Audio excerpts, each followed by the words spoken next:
The presidents of Slovakia, Zuzana Čaputová, and the Czech Republic, Petr Pavel, arrived in Kyiv together. The main topic of their meeting with the president of Ukraine is another massive Russian missile attack on peaceful Ukrainian cities. Today we talked first of all about how to stop a country that brings such tragedies as today, how to stop a terrorist state, and how to bring Russian murderers to justice. This is our main task for everyone in Europe and throughout the free world. The Czech and Slovak leaders promised to support Ukraine in its fight against Russia. The Czech Republic is one of the world's leaders in tank building, has undertaken to repair and modernize Soviet-made Ukrainian tanks, and also to create a joint enterprise for the production of weapons and ammunition. As for specific projects, we are starting cooperation in the production of ammunition and the repair of tanks such as T-62. The production of training aircraft is also very important.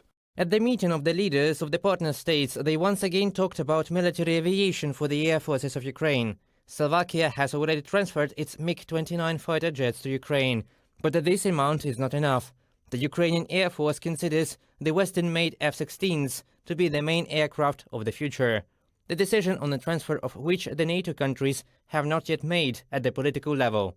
Types of weapons that we were told would provoke Russia to escalate if supplied to Ukraine but never did: artillery, MLRS, air defense, tanks, long-range missiles. F-16s will not either. Giving Ukraine F-16s will deter Russia rather than provoke it. Time to take this step. Dmytro Kuleba, Minister of Foreign Affairs of Ukraine, on Twitter. It is exactly the supply of combat aircraft that has been the topic of all the latest Ramstein meetings. According to Ukrainian Defense Minister Oleksiy Reznikov, the main priority for partner countries so far is air defense systems and ammunition for a successful spring counteroffensive of the Ukrainian army. Ramstein is already the publication of the decisions made and voicing of trends, some new narratives for the following period. And if a country comes out publicly and says, "We have decided to give this and that," this has already been decided before. Plus the coordination of interaction between countries. Now our key task with partners is to provide us with components, maintenance, repairs and ammunition for the system that we received, from a sniper rifle to a HIMARS and a tank. As for aircraft, I'm sure we will finish the issue. Oleksiy Reznikov, Minister of Defense of Ukraine, in an interview with RBC. According to NATO, in more than a year of war with Russia, Ukraine received more than $40 billion in military aid.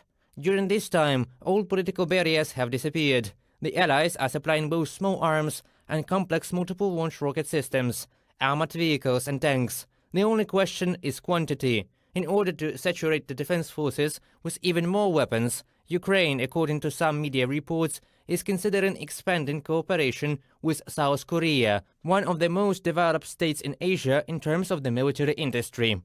It's just a conflict between sister nations. This situation is sad.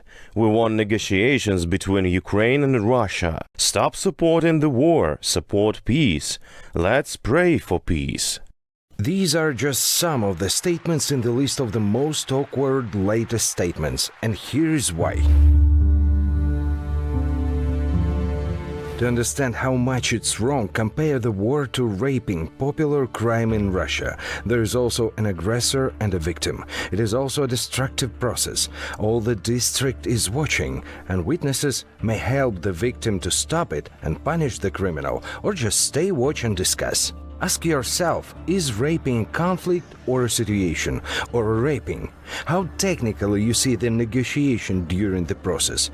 And what is peace here? Unraping? Those who declare populist peace mottos may imagine themselves standing near rapist and demanding to stop helping the victim to defend itself because of peace.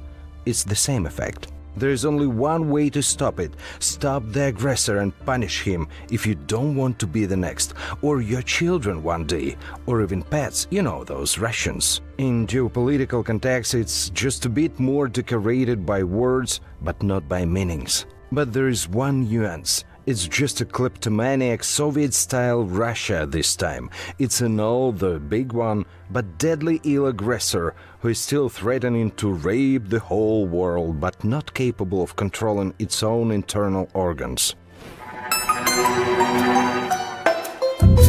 The airport of Penza city missed the message about the mining because it was a weekend and the special services were out of office. Kremlin ordered Russian mafia abroad to finance Russian spies and steal technologies. Russian Ministry of Communications ordered Apple Corporation to allow downloaded third-party apps outside App Store. A new patent was registered in Russia which provides attacking tanks with armed sex dolls with parachutes. Okay, the last one may work after Ukrainian cyber warriors hacked Russian volunteers and replaced drones in one of the internet store's basket with sex toys.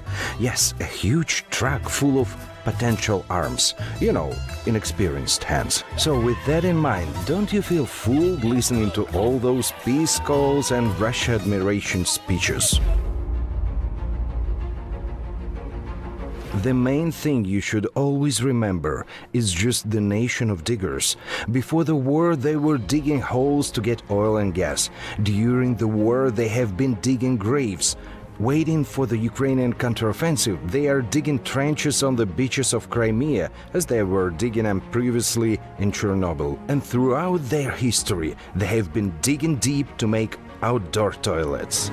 Attempts to weaken NATO and the European Union are part of the Russian Federation's strategy of hybrid aggression against the West. This opinion was expressed by Tobias Winkler, a member of the Bundestag Committee on the European Union. Attempts to divide the EU are part of Russia's hybrid warfare strategy. I am convinced that one of Putin's key miscalculations in his invasion of Ukraine was precisely his belief that we would not rise in unity to support Ukraine. We did it, both NATO and the EU. Tobias Winkler, member of the Bundestag Committee on the European Union, in an interview with Guildhall. The full-scale war unleashed by Russia against Ukraine has become a signal for all of Europe. The EU realized that they were also in danger. Hybrid threats from Russia in the field of migration policy, energy and cybersecurity have become new challenges for the countries of the European Union. They were first discussed at the Security Forum, which took place on March 21st. Russia's illegal war of aggression against Ukraine has been a wake-up call to us. We have done what was to us unthinkable months ago. This has raised interest and opened venues from new forms of cooperation. We are building a strong European defense. We are building a more capable Europe to defend its values and interests. In security and defense, we are progressing a lot. Josep Borrell during Schuman Security and Defense Forum.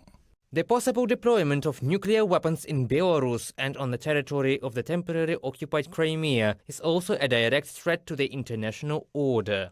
Russia's military aggression is directed not only against Ukraine, its consequences are felt by the countries of Europe and the world. This applies to the migration crisis, energy and food blackmail, cyber attacks, propaganda and disinformation. And this is not a complete list of tools that Russia uses today.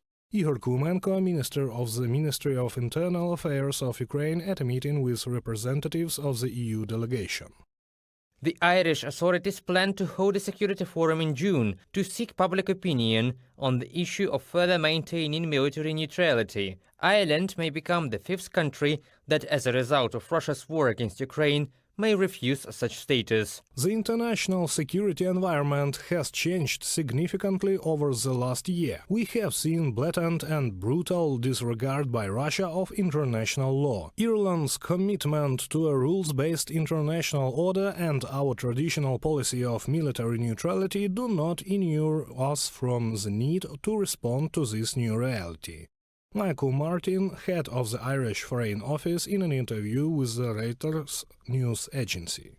EU ambassadors have approved the creation of a civilian mission in Moldova to help counter Russian threats. Bulgaria in early April published an extensive report on Moscow's aggression against Ukraine. Analysts called Russia's actions a threat to global peace. The report mentions the intensification of Russian subversive hybrid activities, the risks in the field of cybersecurity, and the use of energy as an active weapon in the military political campaign. The purpose of these actions is aimed primarily at creating internal political destabilization and public confrontation, impeding decision-making to enhance the Union's deterrence and defense capabilities, reducing solidarity and support for Ukraine and providing timely and effective military assistance, and continued dependence on Russian energy supplies from the report of the State Defense and the Armed Forces of Bulgaria. The Kremlin is trying to split Europe from within, using its agents of influence for this. To promote pro-Russian sentiments, they organize actions aimed at the ending of support for Ukraine. Only the victory of Ukraine in this war unleashed by Russia can stop this hybrid threat to all of Europe.